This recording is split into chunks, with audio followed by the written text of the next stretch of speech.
This program is for educational purposes only. The content is not intended to diagnose, treat, cure, or prevent any diseases, nor is it intended to take the place of your primary care physician. Statements in this program have not been evaluated by the FDA. As an empowered individual, you do have options available. We're honored to continue and share the teachings of the founding father of science of epigenetics, Dr. Joel Wallach.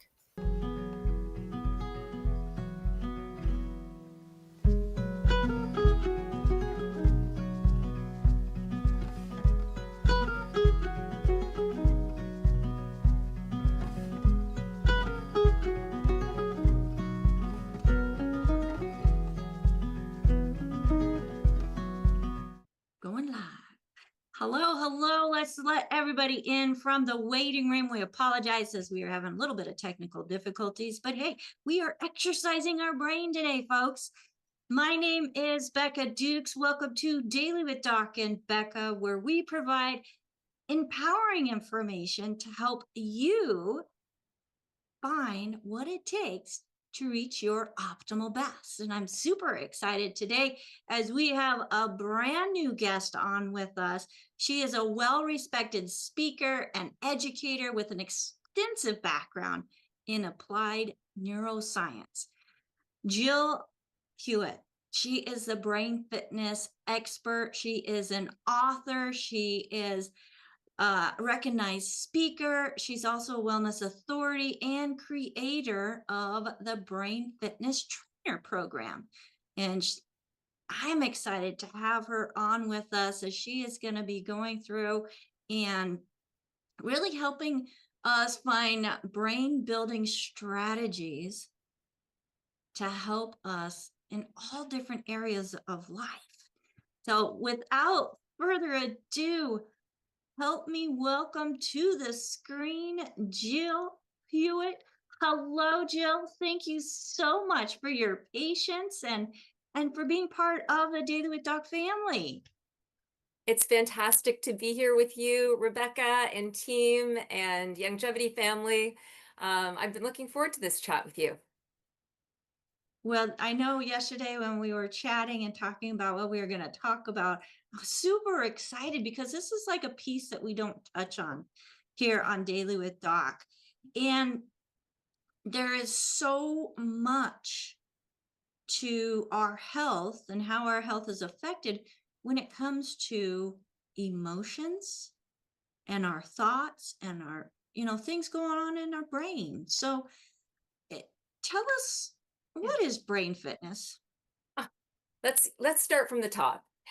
Brain fitness is three main components. First of all, it's the awareness that you can change, improve, heal, and optimize your brain functioning and brain health at every single age and stage of life. And this is based on a very important superpower, which you and I are going to discuss, but I won't drop that yet. I do look forward to sharing it though, because it's the essence of why this is possible. The second component is user-friendly neuroscience. Science that most people, mainstream, everyone can access, can understand, can apply, and it's research and science based. So this isn't something I've pulled out of thin air. It is based on studies and developments in the neuroscience field that really have been exploding and are very cutting edge as of our current reality, because we understand things now that we didn't understand mere decades ago. So it's very cutting edge, very exciting. And the third component are the strategies, the actual activities, integrative movements, mindset training. I call them mini meditation brain spas, the things, and the brain body fuel, of course, that you would implement, a person would apply to their daily life so that they can create their brain fitness.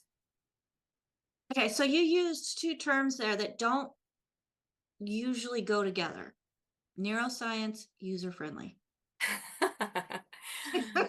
Right? Yes. Right? I mean, you think neuroscience and you think, some brilliant brain and scientist and, does studying the brain. Here's them saying user-friendly, which is like, myself and everybody listening and on with us right now. So who can benefit from Yes. brain fitness? Well, that's such a great point. It sounds like it's complete opposites, and how could that be true at one time? Science made easy, but that's the whole point, and that's what I my journey has been, is taking these concepts and applying them to my own life, and then sharing them with others in a way that applies to everyone with a brain and body, for sure, but especially three main sectors. So when I first started out, I was really working with children in the classroom, families, teachers, educators, to help with brain development, to help with learning, to help with behaviors, so that children could basically perform better, enjoy classroom learning better.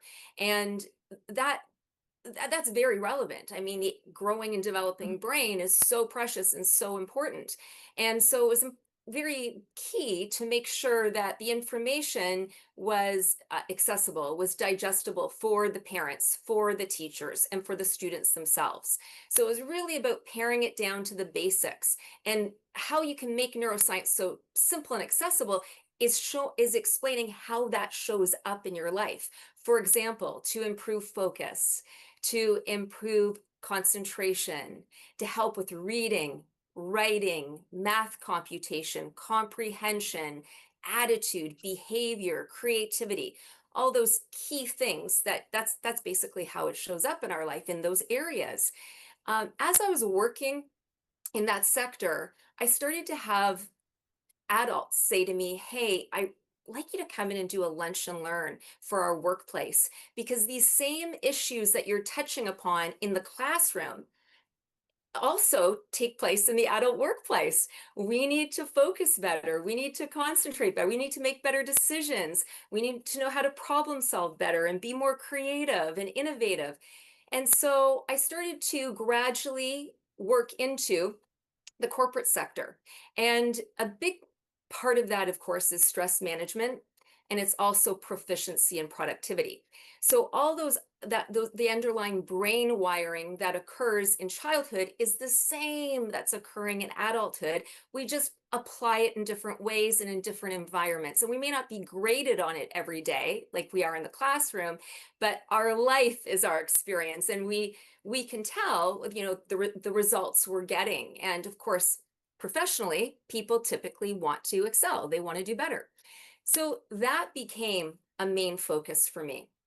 In the meantime, what started to really explode was the aging brain sector, because I'm sure in the US, just like in Canada, we have a really large growing population of seniors, boomers and zoomers, and soon to be Gen Xers. I'm a Gen X, I'll be there soon enough. And so basically, wanting to have a healthy, active brain long term. And so that category of folks, the healthy active aging group, also applies to people in the fitness industry, health practitioners, longevity folks, anyone interested in health and wellness. So while I say everyone with a brain and body can benefit from brain fitness, because that's true, when it comes to my services, I typically cater to the education sector, the corporate workplace, and the health and wellness, including active aging. All right. That's fantastic. And I love the fact you have a website that's super easy to remember, jillhewlett.com. So folks, you can visit her website, jillhewlett.com, for more information about her services and what she does. And I love the fact that you're bringing that to us here so that we can understand something that we may not have even thought of. So tell me, how did you get started with this, Jill? Such a great question. So when I was in school, my plan was to go into education, actually, to become in post-secondary, to go and pursue a career in education, to become a teacher, basically. And when there's so much more to the story, but I'm going to give you a high level perspective on it because there's other stories that led up to it as well. But the main piece is that when I was at university, I kind of put aside initially all my self-care strategies. I used to be in high school very aware of healthy eating. I grew up in a family where my mom made that effort to feed us healthfully. We shopped at health food stores, and I was also very active because my parents owned a sporting goods store. And my dad, we called him Coach just as much as we did Dad. Some people in the longevity community would know my dad because he was very good friends with Doc Wallach. And so anyway, that was my upbringing. That was kind of the culture I was in, was like, you're active, you play sports. And then when I got to university, I was so busy managing my life, doing my own laundry, taking care of meals, living away from home, and just managing my course load, that I put aside the healthy things that I was doing before. And it didn't take long to notice the impact that that was having. My energy was lower. I was having a hard time focusing in class. I wasn't getting the same grades. I was more stressed. I was gaining weight. I basically wasn't sleeping the same way. There was just all sorts of things that I could just indicators that I was not on my game, and things were really out of balance, out of whack. And so that continued for a period of time until I really realized that I just wasn't happy. And I kind of did an inventory on what was different besides the fact that I was at university and away from home, but what was different about my lifestyle. And I recognized that I wasn't exercising. I wasn't eating that healthy. I was going out partying. And while it's important to have fun, it definitely is. It was having more of a detrimental effect because I wasn't keeping up with the good stuff. And Mm. so I made a shift, and it was so transformative to the point where people thought I worked at the fitness health and fitness facility, and that I was in phys ed, simply because I got a job there. I became a personal trainer and fitness instructor. I started taking nutrition classes. I started really, and I felt different. Like, I felt myself again. I felt more of myself. I felt that I could manage my life better. I became a big sister to a girl in the nearby community. I was managing a couple different jobs and my workload, my school load. And I realized that you need a system that's operating um, on all cylinders and really well if you want to get good results. And that link was so tangible and so powerful that I started to realize that if I was to teach something, rather than teaching in a classroom a subject like history or English or math, what I really wanted to do was teach health and wellness. And there were indicators of that prior to university, and we could talk all day about it, but that was the point where it was that crystallized moment where I was like, after university, I'm not going to apply to teachers college. I'm going to look into the health and wellness field and see what else is out there. And that led me to all sorts of great learning and courses and training. And ultimately, the cornerstone of the modality that I've been licensed in for almost 2.5 decades, actually, educational kinesiology, which means basically, it's education comes from the Latin word educare, which means to draw out. And it really is about drawing out our abilities, our skills, our potential from the inside out through the science of awareness and movement. And that the founder of that work is Dr. Paul Dennison, and he's in his mid-80s, and he's located in California. And he has this international body of work that's in over 80 countries, translated over 30 languages, that really resonated with me. It brought my love for education together with my love for health and wellness. And the blending of the two just came together beautifully. And it became my main foundation for my own personal and professional growth after university. And through us, basically has continued, but especially in my 20s, as I was then eventually branching into creating brain fitness. Okay, so mm, you did all this before meeting Dr. Wallach, which is kind of ironic that they're both about the same age. They're both international. They're both like pioneers in their field, which I think is absolutely fantastic. So, and I know I want you to share a story in a little bit about how you came into longevity, but as we're talking about the brain and brain fitness, what are some of those misconceptions or myths about brain fitness Yeah. that need debunking? I mean, Yeah. personally, before I heard you speak the first time, I brain fitness was never a set of words that went together. That's great.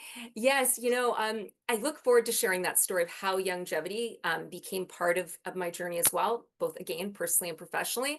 But I think it is key to debunk some brain myths or misconceptions, because that really is the essence of what Doc Wallach has done, and certainly Dr. Paul Dennison as well. And as both pioneers in their own respective fields, one through applied movement, the other one through nutrition. And Mm. at the end of the day, those are the two main pieces that go together, what we put in and then how we activate it, right? So Right. basically, I think the first one is that people believing the belief that our brain is stuck, that if we have a certain IQ or behavior or injury for that matter, there is only so much change that we can experience. And thanks to, and I said I'd mention it, and so this is a perfect time to do that. We have this incredible superpower called neuroplasticity. And that is our ability to change our brain. Our brain is plasticine like, it's malleable, changeable, modifiable, and sculptable. And so basically, we can tap into that. In fact, actually, we're sculpting our brain in every moment of every day, for better or for worse, intentionally or unintentionally, effectively or ineffectively. We're in the driver's seat of our neural pathways, and we are determining the results all the time and how our brain is being created and recreated on an ongoing basis. And so, but people didn't realize that. So most people are just stuck in their regular everyday habits and awareness and knowledge about things, and they're living in a bubble, not aware of this potential. And it didn't help that science didn't know this either many decades ago. It's only been through the past few decades that it's become mainstream knowledge, and the field of neuroscience has blossomed and is now, making this kind of information available to humanity. But prior to that, I mean, the word neuroplasticity didn't even exist. So the fact that we now know, like, we're so lucky to be on the planet at this time with the knowledge that we can change our brain. We can make it healthier, happier, work more effectively, work more optimally. And so there are those that don't believe that still, and there are myths that your brain is what it is and it's stuck, and that's it, that's all you can do. But that's not the case. I'd say that's the first myth. I've got several if you want me to share any others, or if you want to comment on that. Yeah, share some more. Mhm. Okay, so the next myth that is common is that it's really just for the growing brain to help kids with their development and learning, or it's for the aging brain to help them ward off dementias and cognitive decline. And while those are two very important alpha and omega of the life journey applications for brain fitness, it's for everyone in between, and especially the middle part, right? The young adults, middle-aged adults, older adults who are just trying to live more effectively, reduce their stress, um, manage the different roles they have in their life, be their best selves in their families and with their careers, and of course be preventative when it comes to cognitive um, potential cognitive decline, and move in a different direction, in a healthier, better direction. So it's for all brains of all ages and stages. That's an important one to know. Another one that you folks will really enjoy is that there's the myth that somehow our brain is separate than our body, and that our brain is like a separate entity. And if we're having brain health issues, it's simply occurring from the neck up. And now many of you people know that this is a body brain connection. And whatever we're doing to our body, we're doing to our brain immediately. And that's why our gut, our microbiome, affects all chronic degenerative disease, including all the different forms of brain degeneration, which are clearly on the rise. And people are waking up here to the fact that we need to eat better, we need to supplement, we need to do all these things for all the cells of our body, because our neurons don't require something different than the other cells in our tissues and organs. They require the same thing. So yeah, whatever. So if you have like brain fog, you have body fog. If you have brain fatigue, you have body fatigue. If you have a brain pain, you have body pain. Like it's all connected. And what I love to say in brain fitness, which is one of my frequently used kind of slogans, is you can use the body you have to get the brain you want. And so really, when it comes to brain fitness and brain training, this is very holistic, and we work from the bottom up, starting with all of our daily life practices. I love that. Your body can help you create the brain you want. Or did Yes, I get that back? yeah, very good. Very, you use the body you have to get the brain you want. All right. Well, and we're continually learning. And I think people think that once you get out of school, then the learning doesn't keep going as strong. But man, I'm a sponge. I think I've learned more in my 40s and 50s. Yeah. Than, even in high school and college. Oh yeah. Yes, But yes, when we life find something learning. that well, yeah, and when we find something that we're passionate about, it makes learning so much easier. Yeah. So, Yes, yes. so let's go into brain fitness. How does it address the body as a whole, the brain we want, using our body? What's Yeah. What are the tricks? What do we uh, do? what Well, are the there's yeah? so many there's so many approaches, and I have on my website there's the courses tab, and I have 9 courses that fit into many different categories at jillhewlett.com. So I do invite people to get more in-depth knowledge on the different offerings that way. However, to explain it, what we do is we look at these various components. And for example, one is our mindset, because many people think, and this actually connects to another myth, and it's a good segue to solutions, because many people think they see the world the way it is. But the saying, we don't see the world as it is, we see it as we are. And the reality is, we see the world according to how our brain is wired. We filter the world based on how our brain is filtering it, and that is unique to every single individual. No one else has the same brain as you. Your brain is completely unique, one of a kind, never to be replaced. Just like your thumb, your thumbprint, your fingerprint. But the thing is, if you were to cut your thumb, it would heal back and you'd have the same fingerprint. The reality is, the brain, your mapping, your unique, one of a kind mapping can change based on your what you do to care for it, your daily life habits and lifestyle. And so part of that, a big part of that, is the mindset, is to recognize that our brain is unique to us, and that how we are seeing the world is affecting how the world is occurring for us. So that's a whole area. There's also an area of activities, and before we wrap up, I'd like to take you through some. And these activities range from activities that help us calm our nervous system, get into a more clear and coherent state, slower breathing, slower heart rate, bring that cortisol down, help us rest and digest. There's activities for that. There's activities to help us emotionally, to support our happy neurochemicals, so that we can be, you know, more motivated, more engaged with life, have better relationships, relate better with others, communicate better with others, build better rapport. So there's that emotional cognitive side.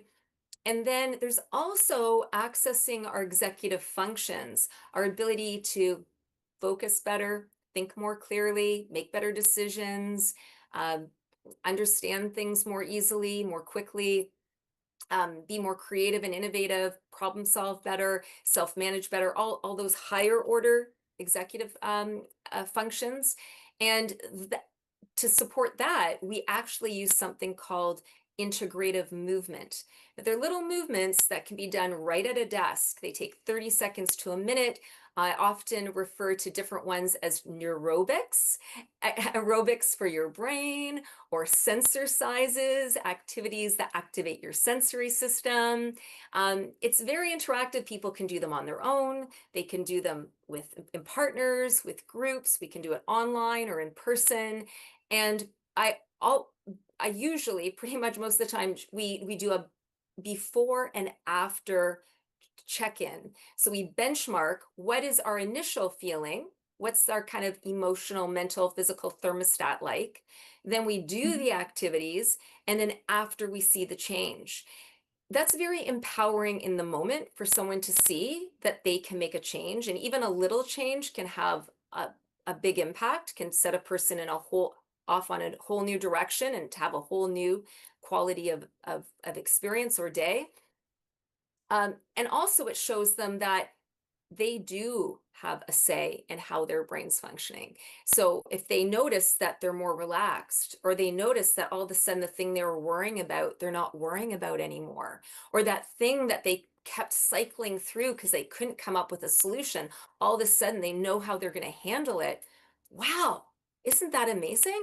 So that is a big part actually of why people come to me, whether it's for learning in the classroom or the workplace. People just want their brain to think better, and to get better results, better success, right?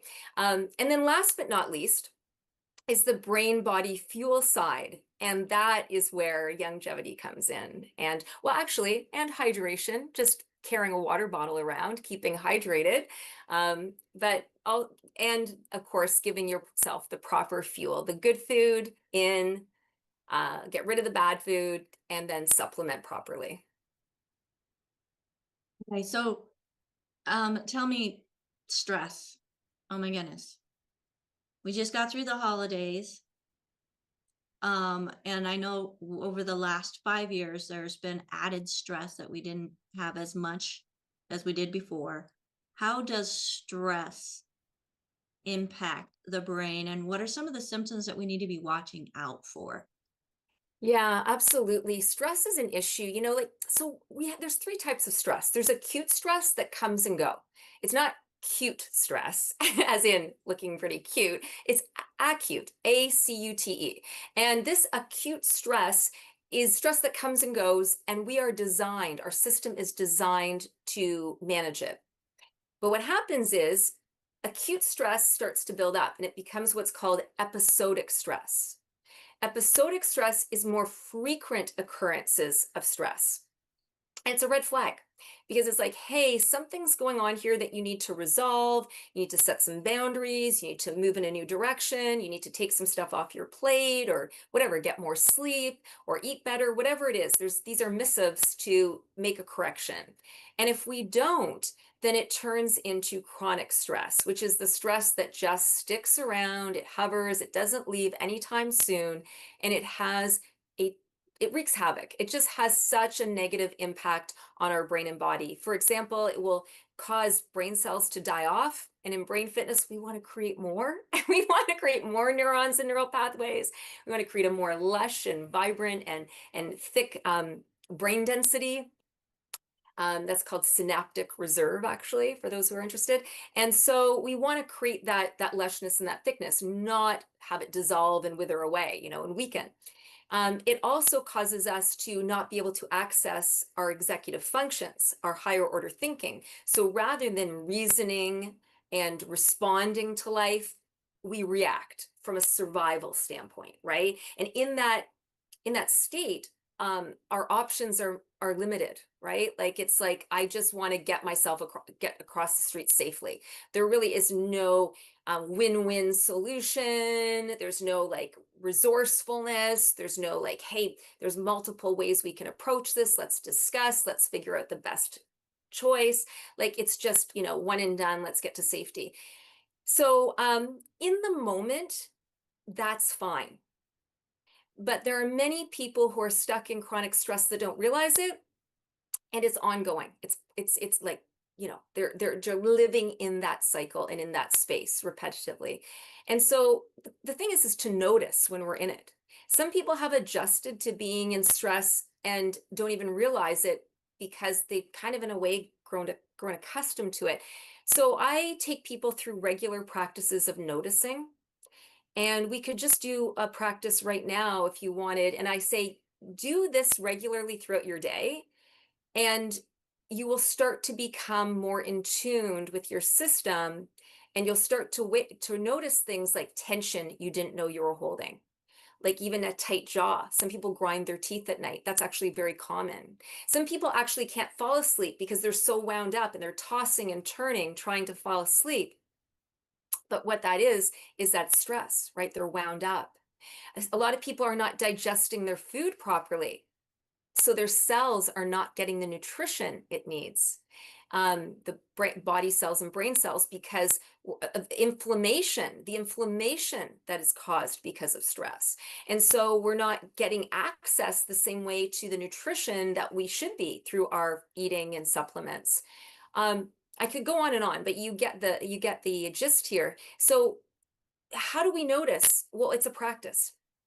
Awareness building strategies are a key part of brain fitness because we can't change what we're not aware of.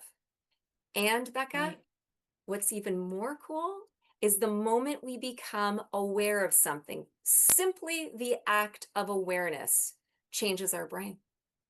So we actually create a new response. New different neurochemicals are being made.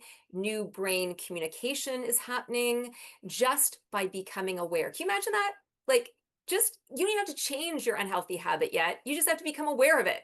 So, and some people might say, well, I'm already aware of my habit. Yeah, but there's probably things about it you're not aware of yet. And so start simple. Start practicing awareness building through these 3 simple steps. The first one is, without any judgment, without any desire to change it or fix it, simply be curious and notice your breathing. Just notice it.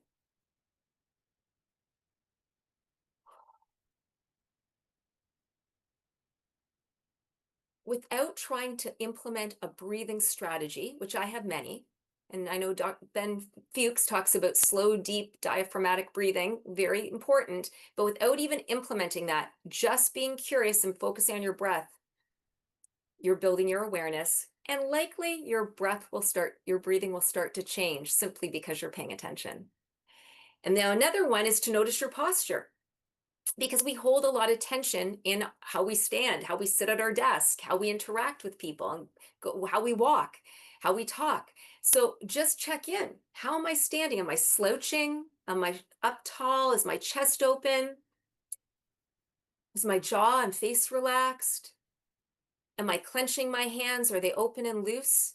Again, just being aware. And all of a sudden, your body's likely to drop a few pounds because it's just like, oh, I didn't know I was holding on to something I didn't need to be holding on to. It's like, oh, yeah. But it's just a habit that we got into, holding on to that, right? And then the third one is to pay attention to our energy levels, which a lot of people are used to running on very low energy. And so what is their solution? Well, most people, it's caffeine, several cups of coffee. And while I love the Taza coffee of Longevity, I make a concerted effort to stay well hydrated and drink my BTT and stay mineralized and have my, healthy drinks and supplements and food that's going to give me the proper energy, right? The macro micronutrient balance. But if someone's not aware that their energy is low, they are likely to just accept that they're going around dragging their heels, not quick to respond, not interested in participating in more things. And they're likely to quickly run to caffeine and sugar as their quick fix, because the brain is an energy hog. It doesn't want to be running low on energy. So the moment it's low in energy, it's like, I better get something and do something quick to get the energy I need. And often it's a quick fix rather than, Becca, the simple thing of hydration, movement, deep breathing. If someone had several sips of water and did a couple of the activities that I'd like to show you, and then did some deep breathing and did a few little movements, all of a sudden they might go, oh my gosh, my energy went from like a 3 or 4 out of 10 to a 7 or 8 out of 10. Right? And so we can manage these things, but without the awareness of what's going on, person will default into unhealthy habits or just settle for a lower functioning than they're capable of. Well, I'm excited to learn about what these activities are. So everybody get yourself a sip of drink, hopefully something that's not carbonated, not high in sugar, not caffeine. And let's just jump right into some of these brain fitness activities. Yeah, let's try a few. Well, I invite everyone to just we won't go through all the breathing, posture, and energy levels one by one because we just did it. But just remember, if you did go through them with us, or if you haven't yet, just do a quick check-in and notice where you are. And then we can compare the difference after. And so basically, it's good you said have a drink, Becca, because I start with hydration. I'm like, our brain is an electrical unit. It needs proper hydration so the information can move from our sensory system, which is how we interact with the world, how we gather information, through our nervous system to our brain. And for that flow of information to occur, you need hydration. So I really recommend people having a drink of water, or if you have an herbal tea handy, or one of your longevity drinks. Okay, and cheers to 2026. To teaching your brain new tricks in 2026. That's my motto. Yes. Yeah. So here's a trick for you. We can do a quick all over body massage, which will just take place in a small area of your body, but will have a ripple effect everywhere because we're going to activate over 400 pressure points. And what you're going to do is you're going to take your hands to either, well, first of all, you're going to take both your hands and you're going to make peace signs. Okay, so the cool thing about this activity, it's going to relax you. You're going to feel more peace and calm, and you're going to be more energized. So what you're going to do is take these fingers and bring them to either side of your ear, one to the front and one to the back, okay? And you're going to start by just rubbing the front part and back part of your front part and behind the back part of your ear. And do some breathing, some nice deep breaths as you do this. And if you decide to moan or yawn or anything, that is totally welcome because we are intending here to also activate our parasympathetic response, our rest and digest. And you can even go into the jaw when you do this, okay? And actually, I'm intentionally yawning. Hopefully my yawn is contagious and you might yawn too, because fake it till you make it. Yawn, I won't think you're bored. I will see it as you relaxing your body mind system. Okay. Now that you've done that, now what you're going to do is you're going to take both hands again to the side of each of your head, to either side to your ear, and you're just going to gently pull your ear out in all directions. And again, nice deep breaths. And this is just a gentle pull. You're just waking up your ear because within your ear area there are over 400 pressure points that I was referring to that are connected to the organs and meridians and energy lines in the body. Now that's the warm up. Now we're going to go in further and you're actually going to massage your ear and roll it out bit by bit, starting at the top and going down and around your ear. This activity is doing so much, and I'm going to tell you more about it as we do it, but I'm going to invite you to notice, most importantly, how this feels. Are your ears getting warmer? Are they getting kind of redder like mine? This is circulation. This is good. This is activation. You look fantastic. Way to go, folks. And it's along with activating all these pressure points, right? Which is energizing your system. It's giving it like a wake up. It's like a tingling effect. It's like, woo, hello, we're here. Let's turn on. I'm going to turn our system on and use gentle and natural ways to do that. But obviously very powerful too, because all of a sudden it's like, wow, I feel better. I'm kind of more alert. Also, it helps with listening, turning on listening with both sides of your brain. Now, you may not realize this, but all of you, all of us have a dominant ear. The ear that you listen to more than the listen to things with more than the other ear. So what ear is that? Well, imagine the phone's ringing and you're gonna pick it up and you're gonna put it to your ear.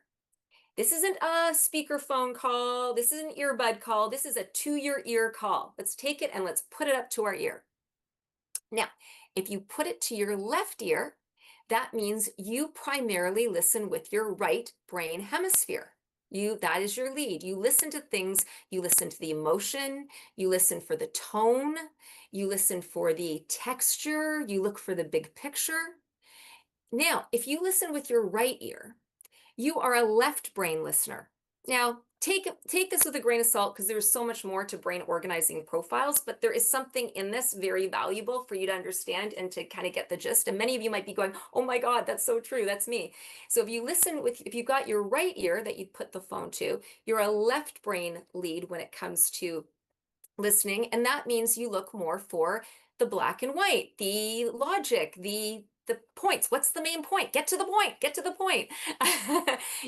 And both of those sides are equally important. Listening for the emotion, listening for the tone, listening for the big picture, also listening for the details and the main points and the black and white of a conversation. Both are equally important. But guess what? When we're in stress, our dominant side takes over and our other side shuts down.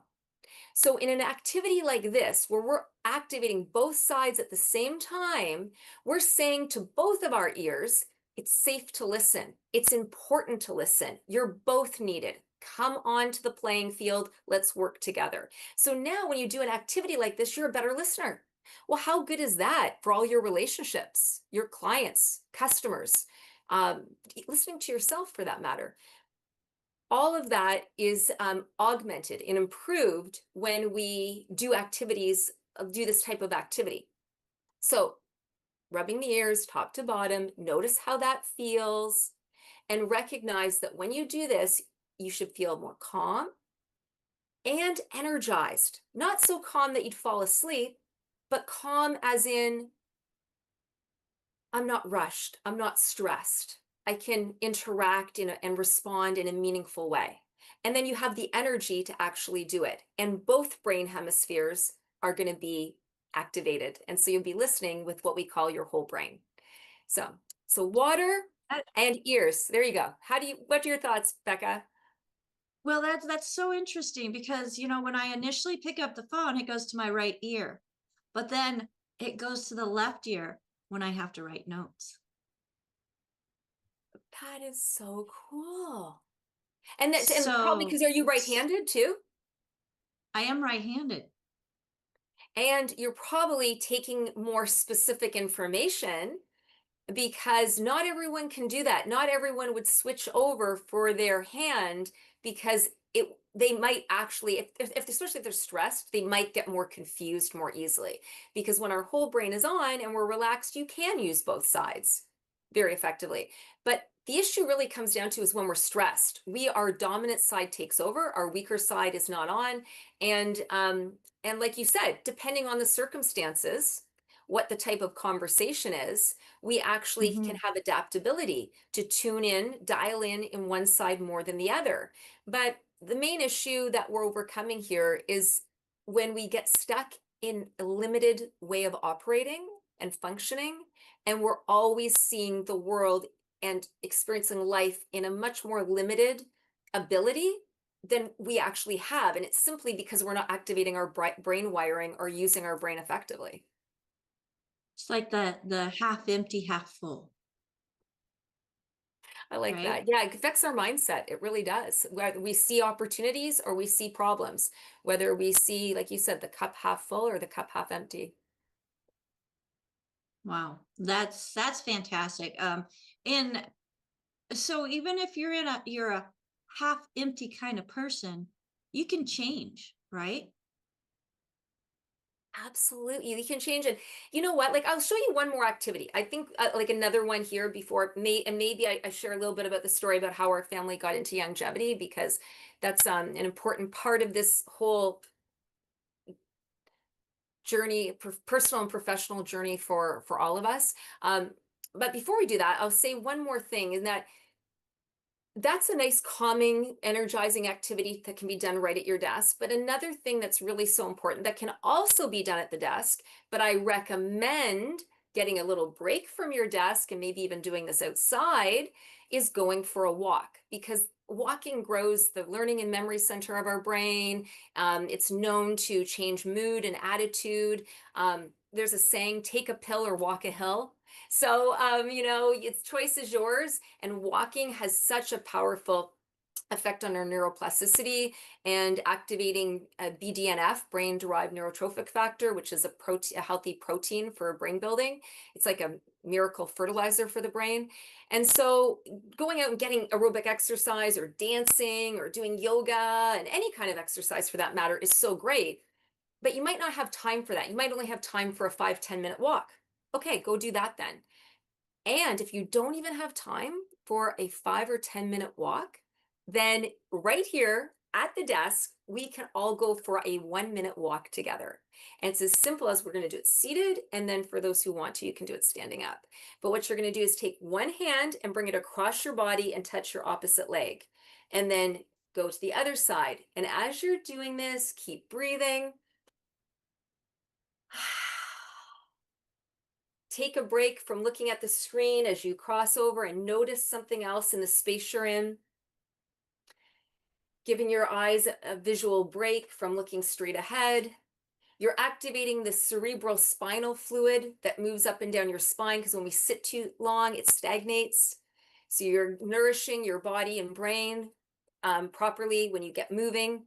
Now, just if you want to take it a little bit further, you can lift your opposite knee and bring your hand over. So now you're getting a bit of an abdominal workout, but you're also activating that cross-lateral movement even more strongly throughout your core, which is really great. And then after you've done that a bit, last but not least, we're going to have you stand up if you want, or continue doing it seated, and go at a speed that's comfortable for you, opposite hand to opposite leg. So you're just strolling. Imagine yourself strolling down the street in beautiful sunshine, smiling at your neighbors, activating the serotonin and the oxytocin. And then, as you feel ready, go more slowly. See how slow you can go. The reason being here is, when you go slowly, opposite hand to opposite leg, and you pause, you're activating your vestibular system, which is your balance system. And stress and balance don't coexist. You're either in one state or the other, because balance is a higher part of the brain. So if you're ever stressed about something, even just stand up at your desk, in your living room, in your kitchen, wherever you are, anywhere at any time, take a moment, go for a walk, go at a speed that's comfortable right on the spot, and then slow it down. Keep breathing. And you're going to likely find that, well, you're definitely going to have some sort of shift, and you may find that that stress response vanishes and you get back into homeostasis, that balanced state. And now you can think more clearly, you feel more positive, you feel more refreshed. Add some water in and you're good to go. Oh, wow. Okay. Did everybody enjoy your walk? That I'd never thought about doing a walk while I'm here in my office, because there's many times I'll have just a few minutes between appointments. I don't have time to run out and get a walk, and I know I need it. And like today, if you plan on going to the gym at 6 a.m. and the alarm goes off and you turn it off, and then next time you hear or look at anything, it's 8. You Exactly. missed your opportunity and window to go to the gym. So So now there's no yeah, excuse. You that's can do it right there's here, no right here, right excuse now. now. I love that. I love that. Now we do have a hand up, and Olga has a question. It might be the same one she put in the chat. So I'm going to ask her to unmute. Hello, Olga. Welcome from the UK. And Hello. her question. Hello, go ahead and ask your question, Olga. Hi, Rebecca and Jill. Fantastic presentation. Thank you so much. Yeah, my question is about the translation from different languages. I was interpreting on one occasion at a live event, and from back and forth, my brain got literally hot. I felt it. It's like normally we don't feel our brain, but my brain was hot. It's just how intense the translation was. I was just, whenever the speaker finished their sentence, I looked at the audience and I had an interpretation for them, and I translated the questions, and it was just, as soon as he finished, I had a question, a sentence in foreign language in my head. So I was just doing back and forth. It was very intense, and I literally felt my brain being hot.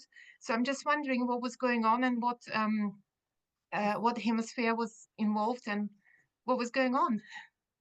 Well, thank you, Olga, and I appreciate your feedback and an example, such a cool example of noticing your brain state. That's great awareness, first of all. It's hard to not notice when we feel a change in temperature in our body and brain because our system likes to maintain a certain standard, a certain set point. And when we veer from that much higher or lower, it becomes an issue. Like we don't like to be too hot or too cold, basically. As far as the brain things, there is something I like to tell people that when your brain is working too hard or you're angry, you can literally become hot-headed. And so the temperature in our brain does rise because of the effort that's going on. I was probably And stressed so as well. exactly, because it's stress. It's stress. And also sometimes our face gets flushed, right? Sometimes when you feel like if you've ever felt like you've been on the Yes, spot or embarrassed, yes. the face flushes. Some people are more susceptible to that than others. We tend to show our stress response or experience it in different ways, depending on who we are and just how we process. But I would say, I don't know that I could at this point, it would get into like the different hemispheres working and this and that, but I would simply say that it was a stress response. Your brain is working hard, stay hydrated. Obviously, in the type of work, translation is a lot of brain work right there. And I think the faster we have, well, and this is a typical thing, the faster our brain works, the more energy it's using, the harder it has to work. It's the same thing like when or pharmacist Ben talks about calories and heat. The body does not like to run on hot. And so when we get that response, that's an indication that we need to breathe and slow down. And deep breaths in through the nose have a quicker calming effect on the brain because we're actually delivering a nice fresh supply of oxygen to the brain, which is so key because our brain does not hold oxygen the way the other tissues and organs do. But also I like to tell people you're creating some AC for your brain, air conditioning, because the air that we breathe in through our nose, you'll notice is cooler than than the carbon dioxide that we breathe out through our mouth. So hopefully that's some food for thought, some interesting insight, and thanks for sharing. Thank you. Appreciate it. Thank you. Yes, thank you, Olga. Well, I can't believe our time is up already. So if I could get our co-hosts up on the screen with us, I am so thankful that I don't have to do this all by myself and that I have individuals working different parts of the stream and the broadcast. And Sherry being on our tech crew, thank you so much, Sherry, as she was helping me figure out what was going on at the beginning of the show. Same with AJ. I don't know if he'll be up on the screen with us or not, but you know, if it wasn't for the tech crew, we may not have made it today, folks. So thank you guys. And also want to do a thank you for Phyllis and Marilyn both as they're putting great information into the chat. Phyllis is keeping an eye out on all of the different platforms so that if questions come in, she's able to bring them to the screen or put them in the chat so I can ask them. So thank you so much, Phyllis and Marilyn. You do such a fantastic job with dictation. I almost said translation, but just keeping up with what is being spoken and putting it into black and white for us. And Albert letting people in as he is joining us almost the middle of the night here from South Africa. So thank you so much, Albert, for letting people in and being part of the program as well. And Jill, I am super excited because we talked about having you back and maybe even doing a series. Yes, indeed. I would be my pleasure. And there's so much more to cover. This is the tip of the iceberg. It's a wonderful starting point. And Becca and your team do such an amazing job providing these interviews and resources for your community. And Becca, what an interviewer you are. Like, it's such a natural conversation. We covered so much in this hour, and there's so much more to cover. So I look forward to that. Yes. Well, I appreciate you and making the time for us and being part of, yeah, if you hold it up just a little bit longer, then it goes. I know. How does that happen? I love it. Thank you. Yeah, so I love the fact that even though we are in different parts of the country, we've joined longevity in different times of our lives, different decades even, we still have that common desire to help people thrive. Folks, if that's something that you have a desire for, make sure you get back with a person that shared this program with you and say thank you. So let's start with thank you. And then they're going to be your number one point of contact for more information if you want to know more about being part of this longevity family. Now, Jill, you and I are both just adore Ben. You've known him longer than I have, and we interact with him on a weekly basis. And that's just part of what this family does, is we interact, we connect, we surround ourselves with people that have the same purpose in life, and that's to help others achieve better health. And I just appreciate you so much because, you've got a whole career in this. And next time, we're definitely going to get to your mom's testimonial and how you found longevity, because you were able to go from that, incorporate this, and just do more. Yes, absolutely. I look forward to it. And it's such a key, it was life-changing meeting Doc Wallach and finding out about longevity and the journey that we've been on since with that. And it's a key part of brain fitness in and of itself. So I look forward to sharing it. Awesome. Well, thank you again, folks. Make sure you check out her website, Jill Hewlett, HEWLETT.com, and learn more about what she does. Like she mentioned, she has those 8 courses. She also has 2 books that you can do a digital download. So make sure you look for those. Those sound really interesting. And we'll see you next time.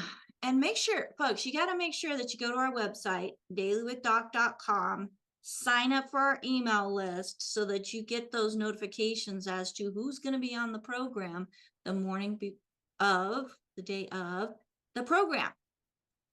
So dailywithdoc.com, sign up for the email list. And folks, if you're not working with somebody and you want to get connected with a certified holistic health coach, I do have a call team at 855-949-3377.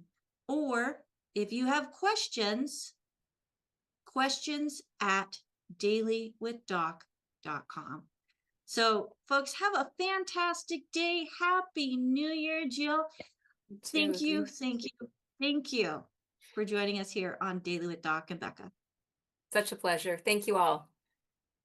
All right. Well, everybody, Have a great day, and we will see you tomorrow on Daily with Doc, and again Friday with Pharmacist Ben. Bye for now.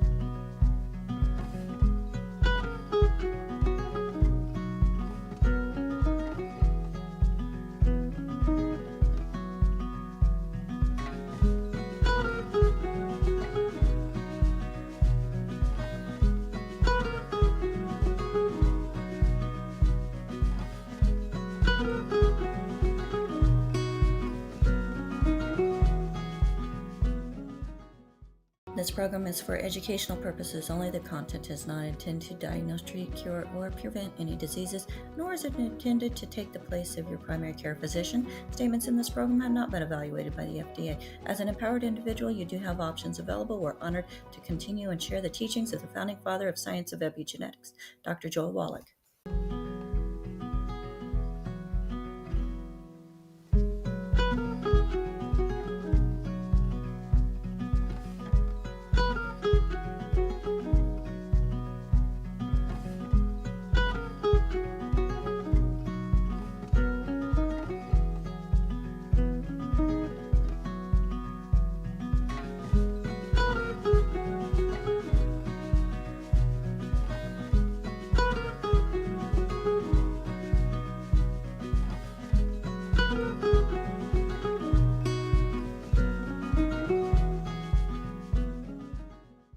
This program is for educational purposes only. The content is not intended to diagnose, treat, cure, or prevent any diseases, nor is it intended to take the place of your primary care physician. Statements in this program have not been evaluated by the FDA. As an empowered individual, you do have options available. We're honored to continue and share the teachings of the founding father of science of epigenetics, Dr. Joel Wallach.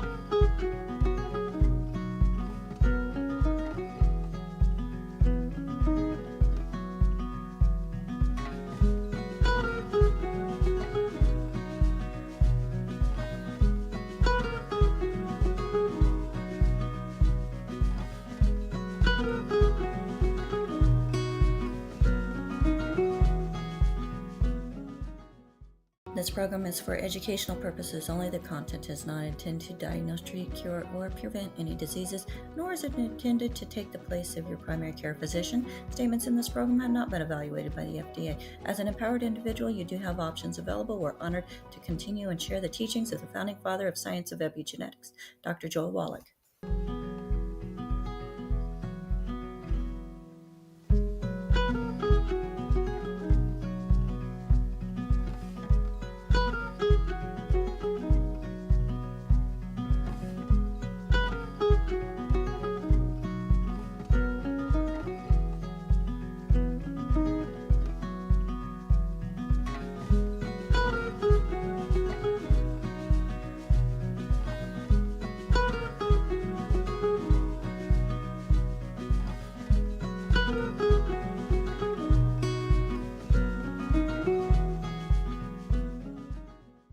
This program is for educational purposes only. The content is not intended to diagnose, treat, cure, or prevent any diseases, nor is it intended to take the place of your primary care physician. Statements in this program have not been evaluated by the FDA. As an empowered individual, you do have options available. We're honored to continue and share the teachings of the founding father of science of epigenetics, Dr. Joel Wallach.